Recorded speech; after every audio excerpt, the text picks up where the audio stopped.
parmi nous pour nous éclairer sur ces fameuses ordonnances Macron. Alors, maître, j'aurais envie de vous poser une question. Oui. Est-ce que ces ordonnances Macron sont le Big Bang social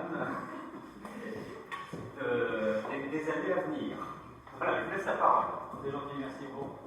Bonsoir à beaucoup et bonsoir à toutes et tous. Effectivement, c'est la question qu'on peut poser dans la mesure où, concrètement, d'ailleurs, le livre campagne du candidat s'appelait Révolution. Donc, il faut se poser la question de savoir si on assiste et si on va assister à une véritable révolution. Donc, l'objectif, c'est non pas d'entrer dans tous les détails des ordonnances Macron, parce que je sais que ça ne fait pas partie de vos attributions quotidiennes. Par contre, ne serait-ce qu'en tant que dirigeant et en tant que citoyen, on a suffisamment entendu parler de ces textes pour essayer de voir clair sur ce qui existe. Et entre ce qu'on nous a dit et ce qui va se faire, je crois que c'est important de pouvoir situer. Alors, une fois qu'on a dit ceci, parler des ordonnances, c'est déjà parler de la réalité, puisque les ordonnances ont été promulguées fin septembre, les décrets sont en train de sortir, le président de la République lui-même a dit l'autre soir que les décrets sortiraient d'ici à l'année, donc on a un système qui est opérationnel, ou quasiment opérationnel. Ce système d'ordonnance, il a été critiqué ou applaudi, mais il a été critiqué parce que, nous dit-on, chacun va avoir son code du travail. Et on a parlé de détricotage du code du travail, de remise en cause du code du travail, on a parlé de coup d'État social, on a parlé de renversement de la hiérarchie des sources, toutes choses qui sont aussi compliquées, alors qui peuvent être vendeurs quand on est sur une tribune, mais quand on est dans l'entreprise, il faut regarder de quoi on parle. Et justement, de quoi on parle, c'est l'objet du propos introductif.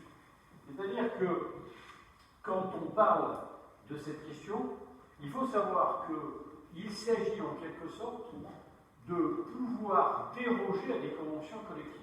Alors vous allez dire, de quoi s'agit-il? En matière de droit du travail, vous avez, je dirais, une question essentielle. C'est où vais-je trouver le texte qui va apporter une réponse à ma question? Et alors, je vais laisser de côté les textes européens. Certes, nous sommes en Europe, mais pour que les textes européens soient applicables dans le droit français, il faut qu'on les intègre il faut qu'on intègre les directives européennes dans notre droit français par un texte. Donc, on va oublier les directives européennes. On a aussi la Constitution, on va l'oublier. Qu'est-ce qu'on a besoin de savoir? On a besoin de savoir qu'il y a des lois, des décrets, des arrêtés. Et ces lois, ces décrets, ces arrêtés constituent ce qu'on appelle l'ordre public. L'ordre public, c'est ce à quoi on ne peut pas déroger. Exemple, le feu rouge qui est au coin de la rue, ça c'est l'ordre public. Je ne peux pas déroger à cette règle. En matière de droit du travail, on a considéré jusque 1982, on a considéré que tout est relevé de l'ordre public. On ne pouvait pas déroger aux textes législatifs qui existaient. On avait le principe des 40 heures, par exemple. Le principe des 40 heures tel que fixé en 1936-1946, on n'y dérogeait pas. Au-delà de 40 heures, on était en heure supplémentaire. Et au-delà de 40 heures par semaine, on était en heure supplémentaire. La première brèche, elle remonte à 1982. Alors, en 1982, on s'en souvient, c'est juste après 1981. Et en 1980, on a eu l'élection de François Mitterrand. Un ministre du Travail a été nommé, c'était M. Auroux. C'était toujours Jean Rodet. Et M. Auroux avait une collaboratrice qui s'appelait Martine Aubry. Et c'est Martine Aubry qui, la première, en 1982, quand elle était directrice des relations du travail au ministère du Travail, donc elle était fonctionnaire au ministère du Travail, c'est elle qui a rédigé un rapport Auroux, et tous ceux qui s'intéressaient à la chose publique en 1982 se souviennent que nous avons eu déjà à l'époque des ordonnances. Comme on a maintenant. Une ordonnance, c'est quoi? C'est un texte de loi adopté par le gouvernement à la place du Parlement. En fait, c'est ça. Le Parlement, au lieu de légiférer par voie de loi, prend une loi qui autorise le gouvernement à prendre des textes. C'est ça le principe des ordonnances. Et en 1982, on a eu des ordonnances sur les 39 heures, la 5e semaine de congé payé les contrats de durée déterminée, j'en passe. Voilà. Mais ce qui est important, c'est que à l'époque, on a introduit la notion de dérogation à la loi. La loi sur le temps de travail, Madame Aubry a dit en 1982, plutôt que de faire une appréciation hebdomadaire du temps, vous aurez le droit de faire une appréciation sur plusieurs semaines. En clair, les semaines plus chargées étant compensées par les semaines moins chargées. Ça s'appelle la modulation. Et c'est le concept de modulation qui est intervenu en 1982 et qui est en quelque sorte le point de départ de tout ce mouvement qui vient de se terminer avec la promulgation des ordonnances. Vous voyez comme quoi le Big Bang social dont vous parliez, on remonte à 1982, et si je m'arrêtais là, je pourrais dire on est en train de faire du neuf avec du vieux. Parce qu'en fait, la mécanique, elle a commencé en 1982.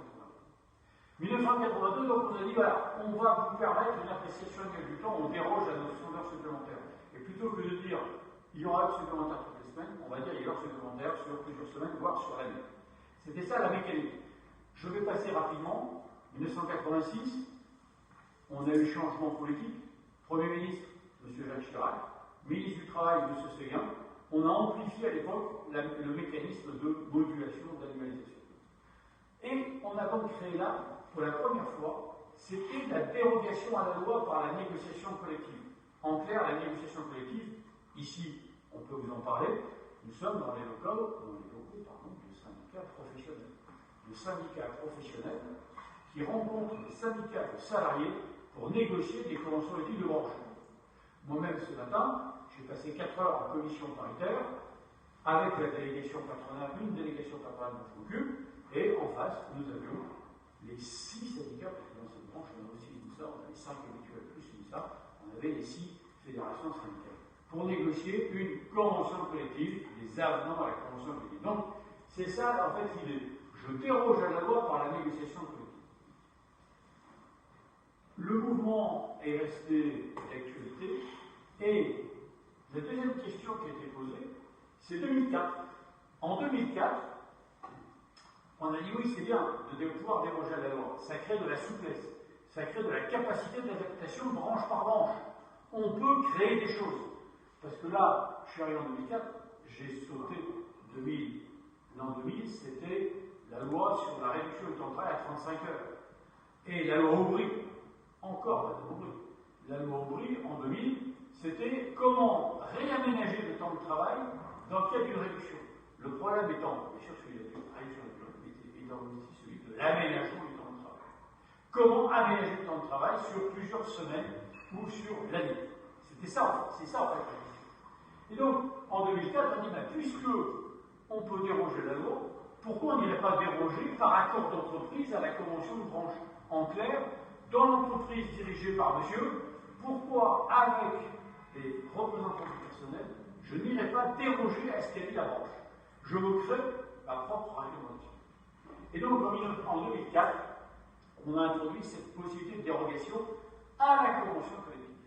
C'est ça la deuxième étape. Et donc, quand je dis ici que les textes de 2017 ont parachevé cette construction, les ordonnances Macron ont en quelque sorte prolongé la possibilité de déroger à l'accord de branche par la négociation d'entreprise. Donc, clairement, avec qui peut-on négocier? Sur quel sujet? Ce sont les quelques questions que je vais essayer de résumer en peu de temps. Alors, la question c'est celle-ci. À quelle disposition de la Convention nationale un accord collectif d'entreprise peut-il déroger? Alors, quand on parle de dérogation, c'est dans le sens moins favorable aux salariés. C'est-à-dire qu'en clair, jusqu'en 1982, on avait connu la dérogation, on avait connu la négociation de faveur. La convention collective apporte un plus. Elle n'est pas là pour déroger. La convention collective est là pour apporter un plus, c'est le résultat de la lutte des travailleurs, dirait certains. Par la revendication, on a obligé le patronat à négocier et à nous accorder des avantages. Ça, c'est le discours d'avant 1982. À partir de 1982 et après, on a introduit, non plus, on a maintenu la négociation de faveur, mais on a introduit la négociation dite de dérogation. Je déroge à ce qui existe. pour trouver la règle mieux adaptée à la situation. Et c'était ça en quelque sorte la mécanique. Donc, en 2017, quels sont les sujets sur lesquels je peux éventuellement déroger? Alors, je vais essayer de ne pas faire trop technique pour que vous gardiez, je dirais, les grandes idées. Alors, la première grande idée, parce qu'il faut bien savoir que le droit social, c'est l'expression d'un rapport de force politique. Un texte de loi, c'est l'expression d'un consensus. C'est l'expression d'un consensus entre, bien sûr, des partis politiques, entre des confédérations patronales et des confédérations salariales. Il faut arbitrer entre les exigences des uns et des autres. Donc, ça peut donner un résultat en apparence compliqué, parce que le discours qui avait été tenu, c'était un discours, par la négociation d'entreprise, vous pourrez définir les règles qui s'appliquent chez vous. Le résultat, ce n'est pas tout à fait ça. Il y a des sujets qui sont des sujets auxquels on ne peut pas déroger. Et donc, la convention équipe de branche, par exemple, Mme Berling, Mme Bezzotto participent aux discussions de branche, il y a des sujets sur lesquels elles interviennent avec les syndicats d'employeurs et de salariés, sans qu'on puisse permettre à la négociation d'entreprise de dérouler. Ces sujets, les sujets, c'est ça, par exemple.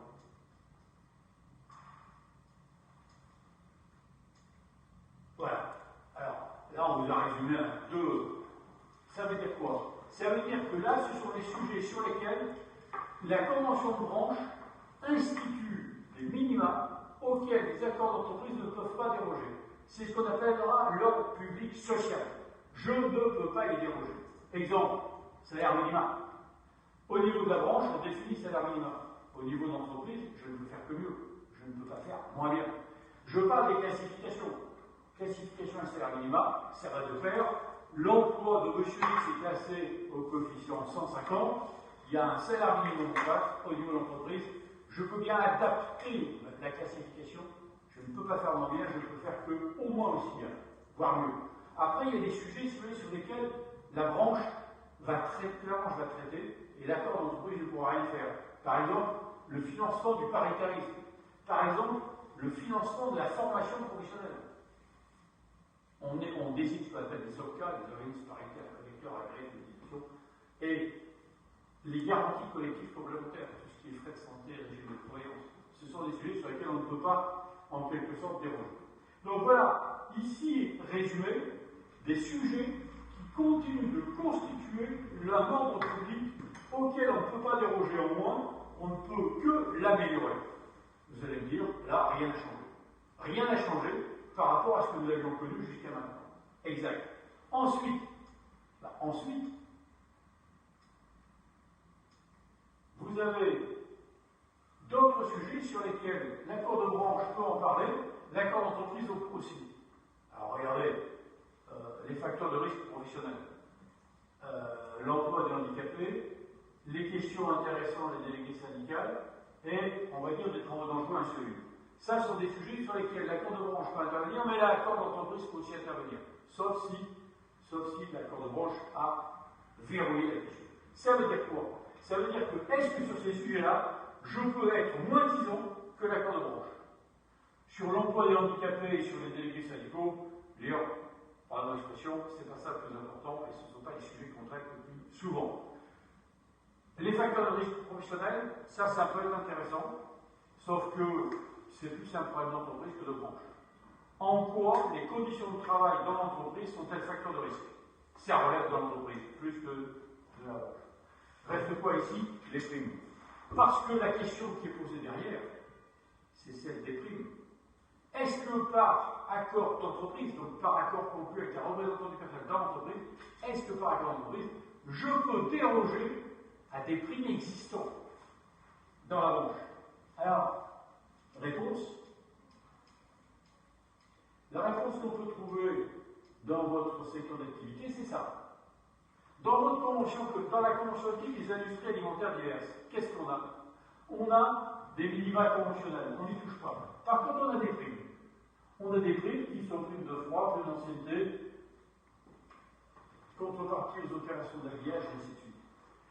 Par la négociation d'entreprise, on peut envisager de déroger des problèmes de primes. on peut déroger aux primes existantes. Alors, seuls les minima sont garantis. Les minima sont garantis ici. La prime annuelle ici est garantie. Par contre, les primes qui existent ici, on peut imaginer que dans une entreprise, on les déroge. Vous avez entendu essentiellement parler d'une première illustration. C'était début octobre dans les transports. Qu'est-ce qui s'est passé début octobre dans les transports? Il y a eu une menace de grève et de blocage qui a juste commencé un ou deux matins. On a eu des débuts de blocage, notamment de quelques dépôts pétroliers, et ainsi de suite. Les partenaires sociaux des transports se sont mis autour de la table, et qu'est-ce qu'ils ont fait? Ils ont, comme on dit, sanctuarisé les primes. En clair, ils ont dit on verrouille les primes. Normalement, ils n'avaient pas juridiquement le droit de le faire.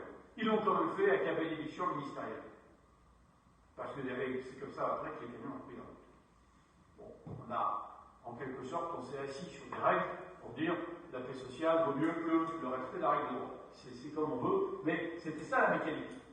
Est-ce que par le biais d'une négociation d'entreprise, je peux déroger des primes? Ça veut dire que demain, dans les entreprises, je peux dire par exemple, la prime d'ancienneté, je la remplace par autre chose. Ou je la supprime. Si je la remplace, je la supprime, ça peut être pareil. C'est ça le débat de la loi Macron. Puis-je, par la négociation d'entreprise, remettre en cause des avantages existants dans la convention collective? Alors, c'est une sacrée responsabilité. C'est à la fois une grande ouverture.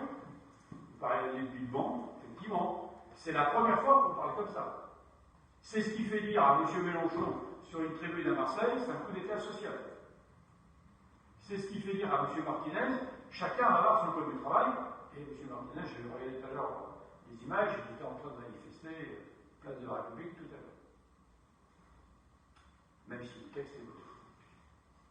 C'est ça la question. Puis-je déroger, puis-je supprimer, puis-je modifier à la baisse des avantages existants? Le débat Macron s'est suscité. Alors, selon les conventions collectives, on a plus ou moins d'avantages. Certaines conventions collectives sont plus généreuses que d'autres conventions collectives. Donc ça veut dire qu'on a à se poser la question, finalement, à quoi puis-je déroger? Ça, j'ai vu, on a dit non, pas possible. Ce sont les sujets verrouillés, en quelque sorte. Là, après, il y a des sujets qui peuvent être verrouillés, il y a des sujets auxquels je peux déroger. Et puis après, donc, voilà, je dirais, le cadre de la contestation actuellement, c'est ça. Dans toutes les autres matières, je peux avoir un accord d'entreprise qui dérogerait à l'accord de branche. La stipulation de l'accord d'entreprise, quelle que soit sa date de conclusion, prime sur les dispositions de la branche et en même logique. Le problème posé par l'excellence Macron, c'est ça. Je déroge à la branche. Donc, je négocie à la baisse un statut social. Une grosse partie des textes, ça se résume à ça. Alors, est-ce que c'est aussi vrai que ça? Quand on prend une convention collective, ça peut être un document plus ou moins volumineux. Donc, dans la convention collective, vous avez déjà les sujets qui sont verrouillés. Les 13 que je vous ai juste montrés tout à l'heure. Ensuite, vous avez cela. Ensuite, vous avez quoi? Dans une convention collective, vous avez des sujets pour lesquels, malgré ce que je viens de dire, il y a un minimum auquel on ne peut pas déroger. On appelle ça l'ordre public absolu. En clair, le droit syndical. Les indemnités de licenciement. Par exemple, un des textes Macron sorti fin septembre a consisté à augmenter l'indemnité de licenciement pour les 10 premières années. Là où on était à 0,2 mois par année d'ancienneté, en clair, quelqu'un licencié au bout de 5 ans, ça lui faisait un mois de salaire, on est passé à 0,25. La communication a dit ça fait 25% d'augmentation. Oui, on est passé de 0,20 à 0,25 mois par année. 5 ans, il est passé à 1 mois 25. Donc, en clair, je ne peux pas supprimer l'indemnité de licenciement. Je ne peux pas descendre en dessous du minimum légal. Par contre, si dans la convention collective, on avait prévu, si dans la convention collective de branche, on avait prévu 0,3 par année, il y a une fenêtre de tir entre 0,25 et 0,3. C'est ça la négociation d'entreprise. Je peux déroger au moins à l'accord de branche sans descendre en dessous du code du travail. Voilà, en quelque sorte, l'ouverture permise par les ordonnances Macron. Alors, c'est vrai sur l'indemnité de licenciement, c'est vrai sur les années du départ à mise à la retraite, où on a un minimum légal, les branches ont fait mieux que le minimum légal, l'entreprise peut se situer entre les deux. Voilà en quelque sorte l'objet des ordonnances Macron. Les visites médicales, jamais les déroger aux visites médicales, ça va de soi. Qui oserait faire ça? Les congés annuels. Les congés annuels. Dans les conventions collectives, qu'est-ce qu'on a? On a les 5 semaines. Ça, c'est indérogeable. Indéboulonnable. Par contre, il y a des jours supplémentaires pour ancienneté. Selon les conventions collectives, après 10 ans, il y a un jour supplémentaire. Après 15 ans, 2 jours supplémentaires. Après 20 ans, 3 jours supplémentaires. Après 25 ans, 4 jours supplémentaires. On a ce genre de choses dans les conventions collectives. Ça fait partie des dispositions qu'on peut supprimer, qu'on peut modifier, qu'on peut remplacer par quelque chose. Ça veut dire qu'on se met autour de la table et on discute avec des représentants du personnel de la façon dont on va supprimer certaines dispositions de la convention collective pour les remplacer par d'autres. Je vous souhaite bon courage. À vous ou à ceux qui, chez vous, dans vos entreprises, se posent ces questions-là. Parce que c'est quand même pas très facile. Surtout que le débat politique et syndical autour des ordonnances Macron a fait que dès qu'on commence à parler des ordonnances Macron, certaines organisations syndicales voient rouge. Donc c'est un peu compliqué d'en parler parce que le sujet est pollué dès le départ. Alors après, si vous êtes là, on vous a mis la liste des sujets sur lesquels c'est pas la peine d'aller négocier chez vous. De toute façon, il y a un minimum où vous ne pouvez négocier qu'entre ce minimum fixé par le Code du travail et la Convention. Exemple, congé pour événements familiaux. La loi dit 4 jours pour le mariage, 4 jours pour le Pacs. Si dans la Convention collective, c'est pas 4, mais c'est 6. Vous pourriez dire, chez moi, dans mon entreprise, eh ben, de 6, on va redescendre à 4. Donc je vous vois bien en train de discuter avec les représentants du personnel, d'ailleurs si vous vous mariez, c'est pas 6 jours, c'est 4. Vous voyez un peu, voilà à quoi peut porter la négociation.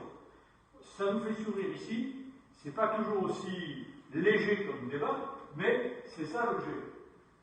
Après, vous avez toute une série de sujets où c'est même pas la peine d'en parler au niveau de l'entreprise, vous ne pouvez rien faire. Les CDD, vous ne pouvez pas, le syndicat de travail ne peut pas, tu as un congé maternité. Certains ont dit on va réduire le congé maternité. La belle affaire. Je rappelle, le congé maternité pour le premier enfant, le deuxième enfant, c'est 16 semaines d'absence, payées à peu près à 100% du salaire par la sécurité sociale, au moins pour les femmes qui gagnent moins que le plafond de la sécurité. Même si le code du travail est modifié, le code de la sécurité est là pour permettre aux personnes de s'absenter. Bon voilà, alors, si vous voulez, j'ai ici toute une série de cas, d'exemples, où manifestement, la convention collective peut être rediscutée, mais il y a des minima. Alors, après, vous voyez, ces 4 sujets, ça c'est ce que j'avais déjà eu l'occasion de dire, donc, qui peuvent être verrouillés. Donc, s'ils sont verrouillés au niveau de la branche, l'entreprise ne peut faire que mieux, elle ne peut pas faire moins.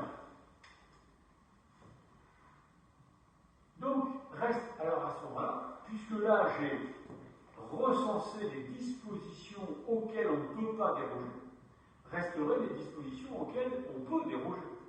Alors voilà, là j'ai fait la liste, dans votre convention collective, celle des industries alimentaires diverses, j'ai fait la liste des sujets sur lesquels l'entreprise peut avoir une négociation libre, c'est-à-dire déroger ce que prévoit la branche.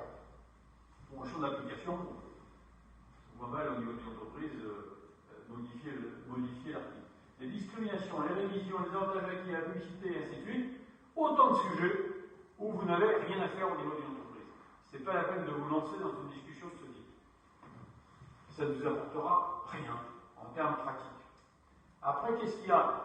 Il y a les relations collectives au niveau de la branche. Ça, c'est le fonctionnement des commissions paritaires auxquelles nos 2 amis participent. Vous ne pourrez rien faire au niveau de notre entreprise. Les relations collectives, on va y venir après, vous allez voir, c'est hyper réglementé, donc vous ne ferez pas grand-chose. Après, on a des sujets où là, il peut y avoir éventuellement matière à discuter. La promotion, la mutation, le remplacement, les emplois multiples, le remplacement du salarié absent, les emplois multiples, l'ancienneté, les frais de déplacement. Bon, entre nous, est-ce que ce sont des sujets majeurs? Est-ce que c'est ça le Big Bang dont vous parlez? Ben voilà, dans votre convention collective, les sujets sur lesquels Il n'y a pas de verrouillage, donc en clair, la négociation est libre, elle est d'autant plus libre que sur ces sujets-là, le Code du travail ne dit rien. Donc là, la négociation collective d'entreprise peut intervenir. Ce n'est pas pour autant que ça donne le grain à moudre dont on parlait. Alors après, il y a l'organisation du temps de travail. Ça, c'est le sujet le plus important. Mais l'organisation du temps de travail, 1982, 1986, l'an 2000, on a eu plein de textes qui ont complètement libéralisé la question. L'aménagement du temps de travail fait partie des sujets sur lesquels, même sans le loi Macron, vous pouvez négocier les accords d'entreprise. Et c'est à vous de le négocier, puisque la branche fixe un cadre utile, mais éventuellement, il peut y avoir matière à faire différemment dans l'entreprise. Je laisse de côté ces sujets.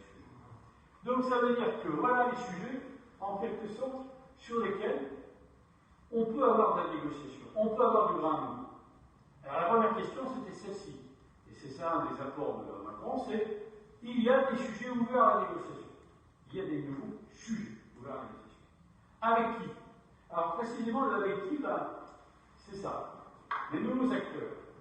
Pourquoi je pose cette question? Je aborde cette question. En matière de relations collectives de travail, en matière de négociation collective, le monopole appartient aux délégués syndicaux. Au niveau d'une branche, nous avons comme interlocuteurs des fédérations syndicales. Au niveau d'entreprise, les interlocuteurs, c'est notamment le délégué syndical.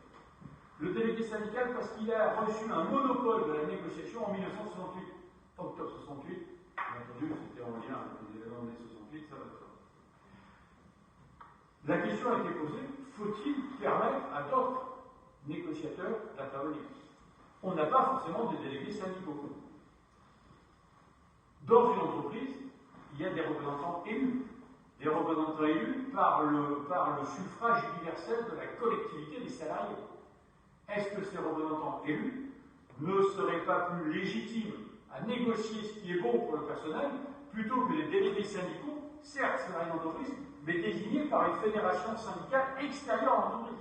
C'est ça le débat. Ce débat, il existe à peu près depuis 1968, donc ça commence un peu à dater. Régulièrement, à chaque échéance électorale, la question revient sur le tapis. On va remettre en cause le monopole syndical. Qu'est-ce qu'on a fait? C'est pas tout à fait à la hauteur des déclarations. Parce que jusqu'à maintenant, on a délégué syndical, celui qui revendique. Le revendiquer, c'est demander l'amélioration de ce qui existe. C'est ça la revendication. Je demande l'amélioration de ce qui existe. Mais à côté du délégué syndical, vous avez les délégués du personnel, qui eux sont élus, et eux, ils sont là pour réclamer. Je réclame l'application du texte, et je réclame la bonne application du texte. Parce que monsieur qui occupe un emploi de secrétaire, il ne devrait pas être classé coefficient 110, mais coefficient 115. C'est ça la réclamation. Et puis il y a les comités d'entreprise. Et puis il y a le CHSCT, celui qui s'occupe des conditions de travail. Ce qui veut dire que sans parler du comité de groupe ou du comité européen, dans une entreprise d'au moins 50 personnes, vous avez délégué du personnel, comité d'entreprise, CHSCT, délégué syndical. Est-ce qu'on continue d'avoir les mêmes acteurs? Parce que finalement, on peut peut-être essayer de simplifier. Un des avantages des textes Macron, c'est la simplification de la question. Alors, la simplification avec les nouveaux acteurs. Les nouveaux acteurs, c'est qui? C'est celui qui est écrit là-haut, CSE, Comité social et économique. À l'avenir, vous ne parlerez plus de comité d'entreprise, vous parlerez de CSE, Comité social et économique. À ne pas confondre avec le CES de la place d'Iéna. Les étudiants s'appellent le CES, puis le CESE, Comité économique, social et environnemental. Bon. Là maintenant, vous allez entendre parler du CSE, Comité social et économique. Qu'est-ce que le CSE? C'est ce qui va remplacer les délégués du personnel, le comité d'entreprise et le CHSCT. Trois institutions qui vont se fondre en une seule. Là, il y a un vrai changement. Autant depuis, sur les 30-40 dernières années, on a fait des réformettes sur cette question en créant la délégation unique du personnel. En fait, on faisait une élection, mais on avait quand même deux institutions, parce que chez vous, on besoin, c'est la mécanique qui exige une délégation unique. Ce sont les délégués personnels qui sont en comité d'entreprise. Tout ceci va changer avec la mise en place du CSE, Comité social et économique. Alors quand c'est fonction des élections que vous avez eues dans votre entreprise.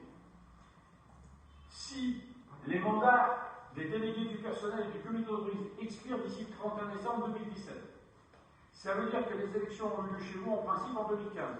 Non, pardon, en 2013. 2013, pardon. 2013, puisque les mandats, c'est généralement 4 ans. Vous avez eu des élections en 2013 qui se terminent en fin 2017. Vous avez la possibilité de mettre en place le nouveau CSE au 1er janvier 2018. Les textes sont en train de sortir. Ce sera à peu près prêt pour le 1er janvier.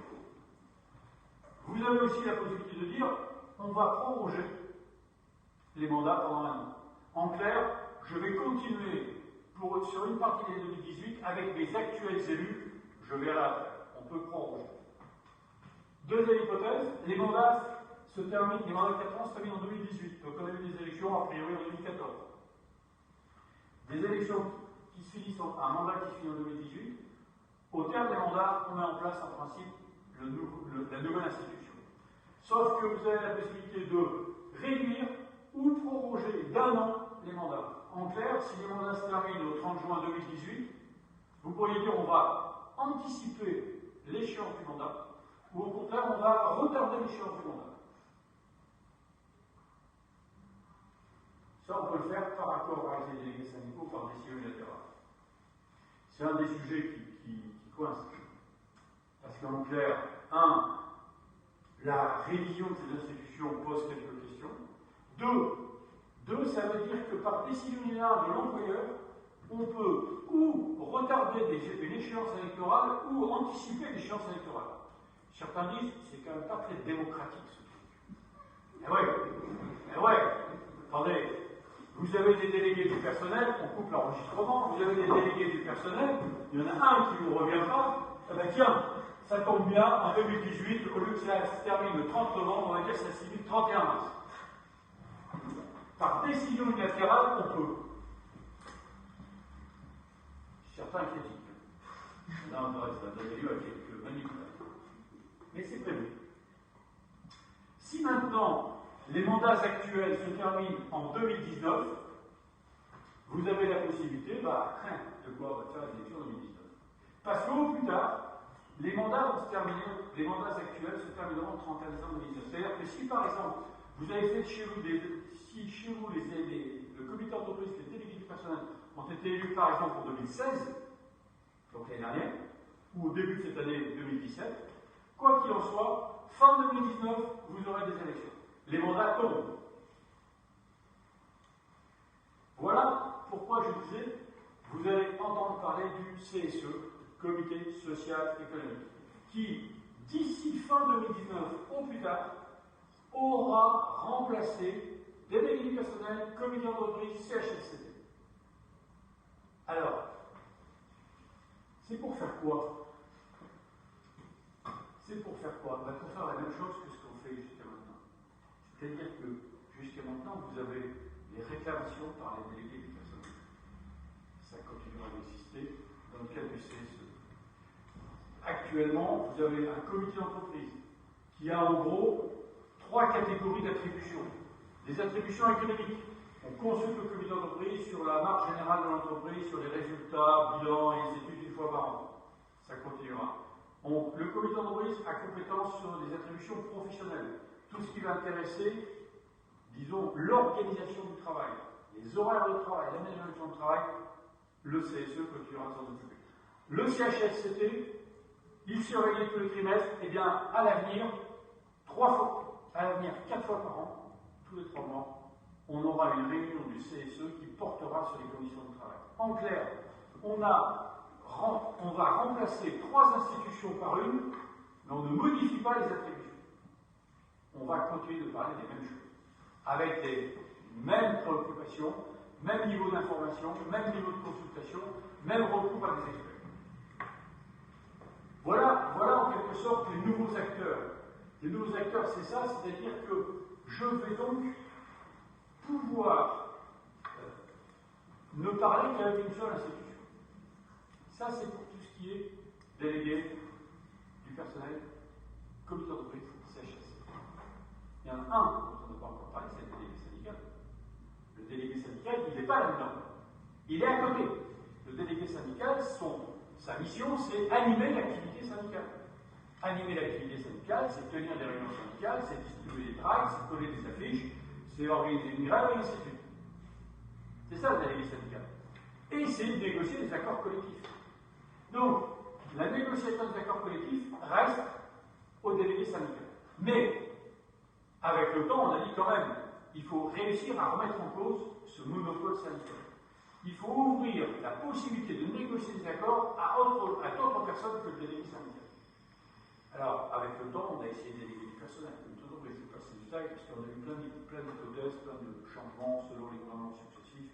Je n'entre pas dans les détails. Il y a quand même une question qui était posée depuis longtemps. Est-ce que la collectivité des salariés ne pourrait pas, par le biais d'un référendum, s'engager? En fait, c'est ça le débat. Est-ce qu'il ne peut pas y avoir une démocratie directe où les salariés s'engagent et ils engagent la collectivité tout entière? Quand on va voter un référendum, la majorité engage la minorité. Ne pourrait-on pas faire pareil au niveau d'une entreprise? Certains ont essayé. Vous avez entendu parler ici ou là de référendums organisés dans une entreprise. Par exemple, chez Smart. Tout le monde a connu le dossier Smart. Là-bas, dans l'Est, en Lorraine, je ne sais plus exactement où. En Lorraine, c'est ça. La question posée chez Smart était celle-ci. Êtes-vous prêt à baisser votre salaire de 2% moyennant le maintien de tous les emplois? À 99%, on peut avoir une réponse favorable. Dans le secret de l'isoloir, on dit ce qu'on veut. Qu'est-ce qu'elle valait sur le référendum? Rien. Aucune valeur juridique. Pourquoi? Parce que pour baisser le salaire de quelqu'un, il faut l'accord du salarié. Ce n'est pas la collectivité qui peut le décider. Donc, plusieurs courants doctrinaux et ainsi de suite, on veut dire il faut donner aux chefs d'entreprise la possibilité de négocier directement avec les salariés. Surtout quand il n'y a pas de représentant du personnel. Surtout quand il n'y a pas de représentant du personnel. Donc, ça donnait quoi? Ben, ça donnait ça. Exemple, entreprise de moins de 50 salariés dépourvue de délégué syndical. Parce que si un délégué syndical, c'est avec lui qu'on négocie. Point. Là-dessus, on n'a pas remis en cause la primauté du fait syndical. Beaucoup ont dit que M. Macron a su négocier avec les syndicats. Là où l'année dernière, on avait 2 ans, la loi Rebsamen et la loi El Khomri avaient posé beaucoup de difficultés, provoqué plein de manifestations. Curieusement, les manifestations cette année, relativement peu importantes. Comme je disais tout à l'heure, il y a encore aujourd'hui, mais bon, manifestement, les troupes étaient très clairsemées, place de la République tout à l'heure. Pareil à Marseille, et lors de la dernière manifestation, on a même pu compter les manifestants parce que c'était un peu compliqué d'annoncer des chiffres. Ça veut dire quoi? Ça veut dire qu'il y a eu effectivement des concertations entre le gouvernement, le Premier ministre, le Président de la République, avec la Fédération syndicale pour trouver un texte qui soit plus présentable que ce qui a été fait jusqu'à maintenant. Alors qu'au besoin, le texte de M. Macron, ou Mme Pénicaud, pour parler de la ministre du Travail, va beaucoup plus loin que la loi El Khomri et Rebsamen les 2 années antérieures. Donc, où est le changement? Ben, le changement, il est là. Moins de 11 salariés. Dans une entreprise de moins de 11, je n'ai pas de délégué du personnel, je n'ai pas de comité d'entreprise, je n'ai pas de délégué syndical. On donne la possibilité à l'employeur de négocier un projet d'accord avec ses salariés. Ça veut dire que dans une entreprise de cette taille, on va pouvoir avoir de vrais référendums ou un vrai référendum qui aura valeur d'accord. C'est-à-dire que la majorité ici, majorité des 2 tiers, à la majorité des 2 tiers, on va imposer à la minorité des décisions. Ça, c'est donc le vrai changement, il est là. Ensuite, on a un deuxième changement ici. entre 11 et 50 salariés, entre 21 mais peu importe les détails, j'ai une option. Je peux aussi négocier avec mes élus du comité d'entreprise. C'est-à-dire que le comité d'entreprise qui devient le comité social et économique, je peux négocier avec lui. Là aussi, c'est une vraie évolution. Après, j'ai le cas des gens de plus de 50, de 50 et plus. En résumé, c'est quoi ce tableau? C'est, je veux, si j'ai un délégué syndical, je négocie avec le délégué syndical, je n'ai pas le choix. Si je n'ai pas de délégué syndical, je vais rechercher un mandatement syndical, ça je demande aux fédérations syndicales de la branche de mandater un salarié dans l'entreprise pour venir négocier avec moi. C'est compliqué. Parce qu'en plus, ça ne marche pas. Pour différentes raisons. Ça ne marche pas. Pourquoi? Parce que je suis dirigeant. Je vais donc convaincre un salarié ou une salariée de se faire mandater par les fédérations syndicales. Les fédérations syndicales, ce sont celles que Mme Berling et Berthaud rencontrent. La fédération syndicale me dit quoi? Avec moi, je suis fédération CFDT, au hasard. Je vais aller mandater M. X, que je ne connais pas, pour négocier un texte dans une entreprise que je ne connais pas. C'est-à-dire qu'on me demande en quelque sorte de donner un chèque en blanc. Ça ne peut pas marcher. Alors, on besoin, ce que font les fédérations syndicales, c'est qu'elles donnent un mandat pour négocier, et avant de conclure, vous revenez me voir, et au vu du résultat, je voudrais la capacité de signer ou de ne pas signer. C'est ça le mandatement. C'est un peu compliqué. Donc en fait, si personne ne se fait mandater, et s'il n'y a pas de délégué syndical, on va négocier avec le comité social et économique, en clair avec ce comité d'entreprise. C'est ça aussi le changement, c'est-à-dire pouvoir négocier avec des élus des accords.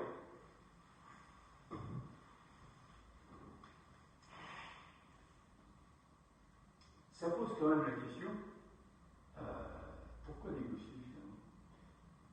Parce que jusqu'à maintenant, quand on n'avait pas la possibilité de négocier, on n'a pas négocié.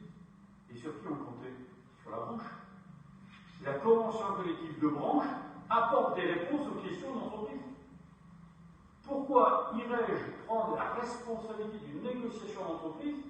On a vu que techniquement, la fenêtre de tir, c'était minimum le code du travail, donc c'est sur ce qui dépasse le code du travail.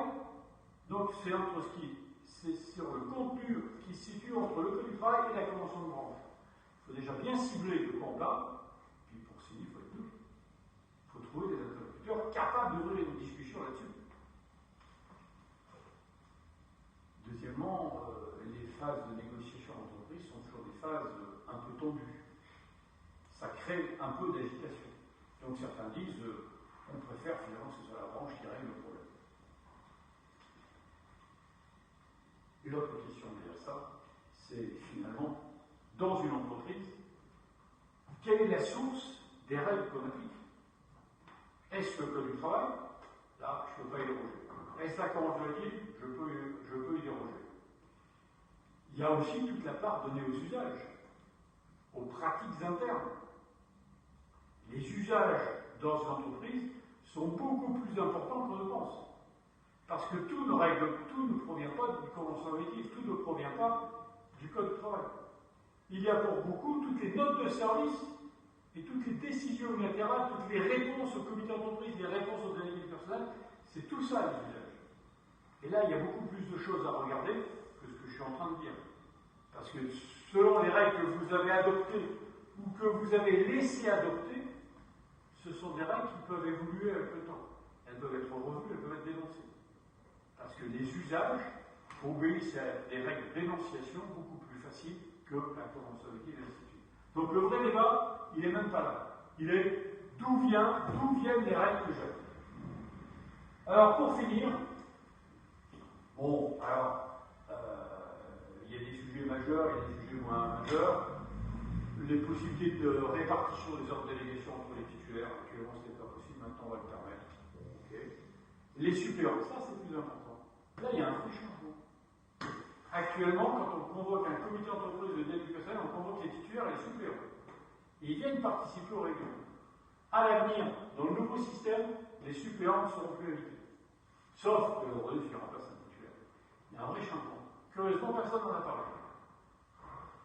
Alors que ça crée quand même quelques absences au poste de travail, moins. Il ne faut pas l'oublier. On a augmenté l'assiette de cotisation des 2 subventions. À un comité d'entreprise, on lui verse 2 subventions, ce qu'on appelle une subvention de fonctionnement et une subvention activité sociale et culturelle.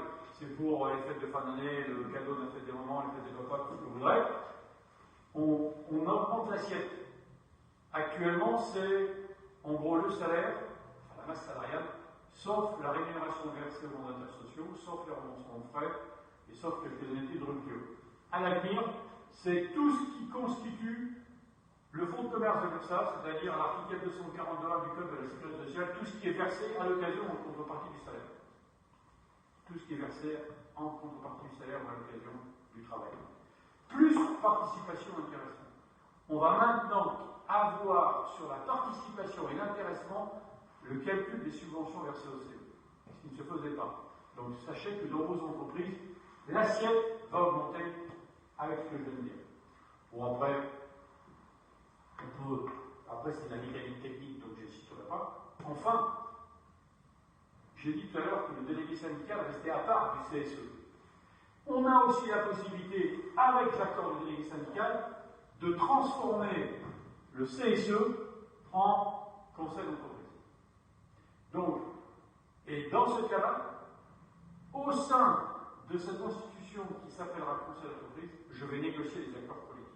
Au lieu de les négocier à part avec les délégués syndicaux, je peux les négocier au sein du CSE. Donc voilà ce qui va se passer, si vous voulez, dans les 2 ans à venir, selon l'échéance des mandats électoraux dans vos entreprises respectives. On va passer d'un comité d'entreprise de délégué personnel CHSCT à un CSE, voire un CE. C'est plus le comité d'entreprise, c'est le conseil d'entreprise. Attention aux abréviations. Hein? On a un peu tendance à utiliser les abréviations. Voilà. Ça, c'était les relations collectives. On a aussi quelques règles sur le licenciement. Alors, on attend un décret qui va nous donner un modèle de l'aide de licenciement. Actuellement, ceux qui licencient, qui rédigent la lettre de licenciement, on rédige la lettre avec l'exposé des motifs du licenciement. On continuera d'exposer les motifs du licenciement, sauf qu'on va nous proposer un CERFA créant un modèle de licenciement. Modèle de l'aide de licenciement. Je ne suis pas sûr que ce soit une bonne idée. Pourquoi? Parce qu'on va tomber là-dessus. Possibilité que la motivation soit précisée par l'employeur ou à la demande du salarié. Si le salarié estime que la motivation de cette licenciement est incomplète, il aura la possibilité de demander à l'employeur d'aller apporter un complément. Et selon ce que l'employeur aura répondu ou pas répondu, les sanctions seront différentes. Pourquoi faire simple quand on peut faire compliqué? C'est un peu ça. On a essayé de revoir le droit du licenciement, ça fait 40 ans, depuis 1973, donc ça fait même un peu plus de 40 ans, qu'on a une loi sur le licenciement. Chaque gouvernement a essayé d'y apporter ses retouches, on est toujours sur les mêmes fondamentaux. Alors, on a aussi parlé des motifs économiques. Bon, je passe. En clair, jusqu'à maintenant, nous avions une appréciation des motifs économiques à faire sur le territoire français quand on a affaire des groupes. Il fallait faire une appréciation sur le territoire français, mais y compris au-delà, avec donc la réforme, on reviendra à l'appréciation des motifs sur le territoire français. Sauf que, là, il y a eu 5 ordonnances qui ont été publiées fin septembre. Vous entendrez parler, vous avez pu commencer à entendre parler d'une 6e ordonnance. C'est une ordonnance de rattrapage. Rattrapage de quoi? Donc, rattrapage des coquilles rédactionnelles, parce que quand on rédige 5 textes qui font 150 pages, il y a nécessairement des coquilles. Il y en a. Donc il y a une 6e ordonnance qui va essayer de rattraper les coquilles, mais dans les débats parlementaires et dans les échanges qui sont faits actuellement, il y a quelques modifications qui sont faites, notamment sur cette question-là, parce que c'est un sujet sensible. Certains disent c'est pas suffisant de se limiter au territoire national. Et peu importe. Ce que je voulais aussi signaler juste au passage, c'est ça. Vous connaissez sur le plan individuel la rupture conventionnelle. En clair, monsieur a envie de démissionner, mais démissionner et partir sans rien percevoir, ça n'enchante pas. Il va voir son employeur bien aimé, et lui, voilà, on se met d'accord pour se séparer dans le cadre d'une rupture conventionnelle. On signe un papier, il y a un imprimé CERFA, vous me versez l'indemnité de licenciement et je pars. Au bout de 40 jours, je suis parti, sous réserve de l'homologation par l'inspection du travail. C'est ça la rupture conventionnelle. Ça coûte très cher à la collectivité, parce que le salarié s'en va en percevant l'indemnité de licenciement, alors qu'il en avait une démission, il ne l'aurait pas perçue. Donc ça veut dire qu'il va percevoir une indemnité qui aurait été une prime s'il avait démissionné, et comme là ça passe en rupture conventionnelle, c'est une indemnité nette de charge. Donc l'URSSAF perd des cotisations. Deuxièmement, c'est net d'impôt. Donc le fisc perd aussi des rentrées d'argent. Et enfin, troisièmement, ça permet d'aller au régime chômage. Ça permet de bénéficier du régime chômage pendant 2 ans, pour les moins de 50 ans. C'est pour ça que je dis que ça coûte cher à la collectivité. Les ruptures conventionnelles individuelles, actuellement, on est sur un rythme de 35 000 par mois. Vous avez bien entendu? 35 000 par mois. À raison de 20 à 22 jours ouvrés par mois, ça fait 1500 par jour. 1500 départs homologués en moyenne tous les jours. Ça, ce sont les ruptures conventionnelles. Ça a été mis en place en 2008. Depuis 2008 à maintenant, il y a plus de 2 millions de personnes qui en bénéficient. Elles ne sont pas toutes allées au chômage. Et une bonne partie est allée. Et avec la loi Macron, on a créé la rupture conventionnelle collective. En clair, qu'est-ce que c'est? C'est un PDV. PDV, c'est-à-dire plan de départ volontaire. Pardon pour les abréviations, mais c'est plus facile. Plan de départ volontaire. C'est-à-dire qu'on légifère sur la possibilité d'organiser des départs collectifs. Ça suppose un accord avec le délégué syndical. Mais ça veut dire à ce moment-là qu'on n'est pas sur une motivation économique. Si on est sur une motivation économique, la loi sur le licenciement économique colle ça. Bon, ça c'est l'obligation de reclassement dans un groupe, mais ça ne va pas changer. Alors, voilà en quelque sorte la dernière chose, c'est ça. C'est-à-dire le fameux barème. Vous en avez entendu parler dans la presse, ainsi de suite. On va essayer d'instituer un barème d'indemnité en cas de licenciement abusif.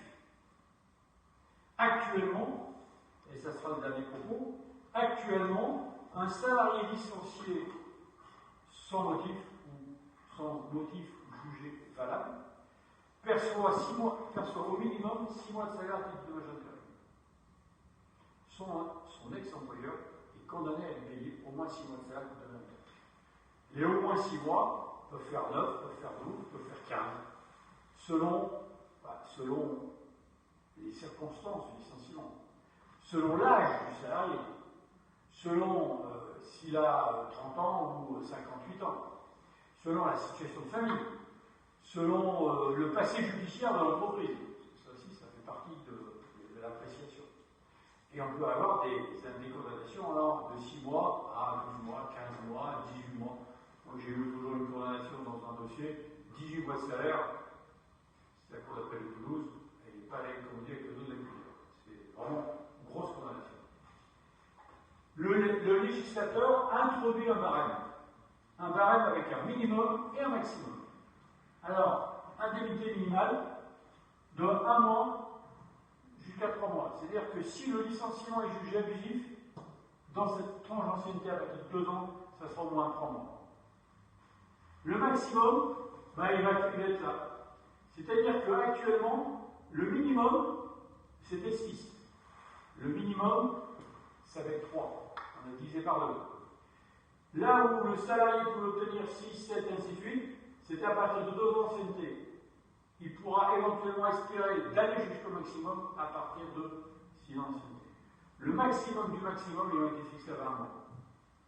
On nous a dit ça doit contribuer à alléger les charges d'entreprise. Des condamnations à 20 mois de salaire, il n'y en a même pas beaucoup. Le barème va jusqu'à 20 mois, au bout de 30 ans d'ancienneté, c'est vrai. D'accord? Et voilà, quand vous entendez parler d'un barème de dommages d'intérêt qui va être utilisé par les tribunaux, voilà les fourchettes.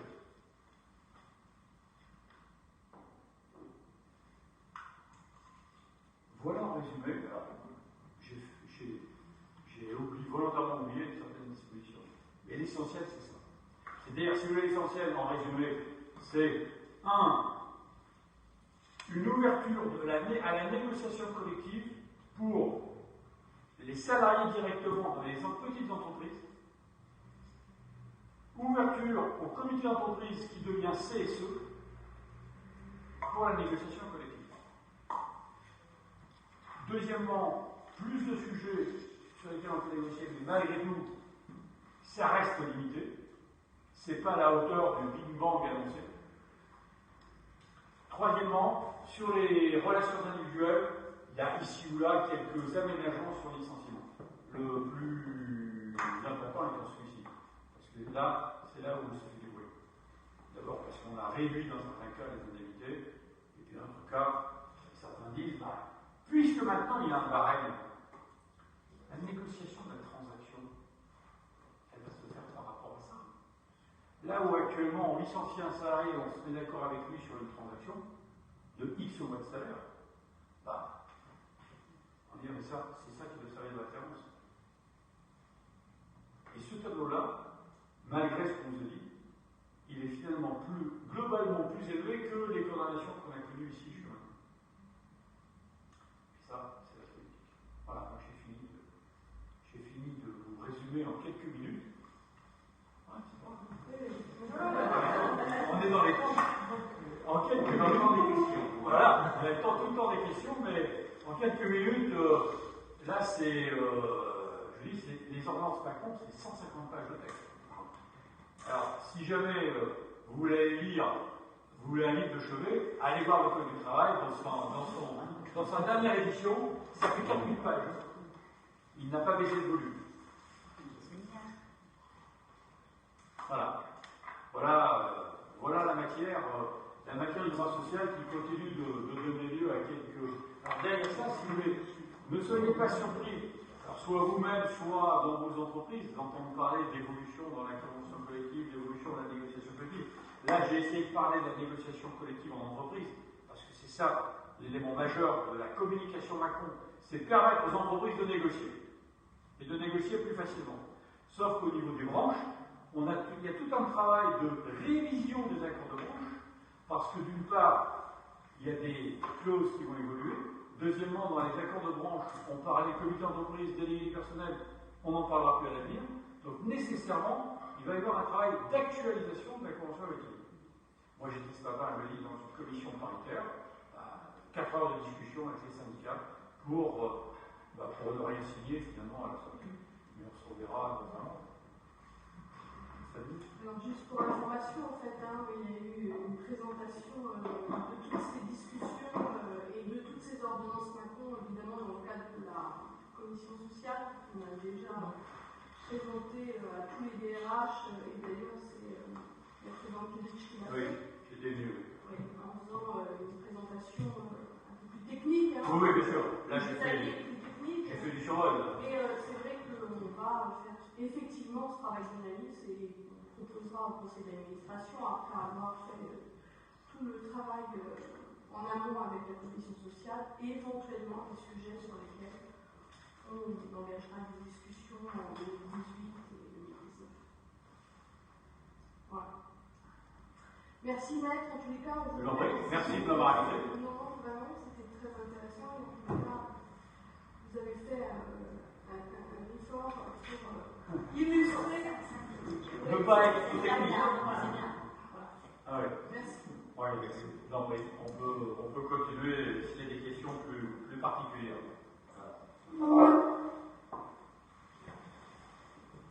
Alors,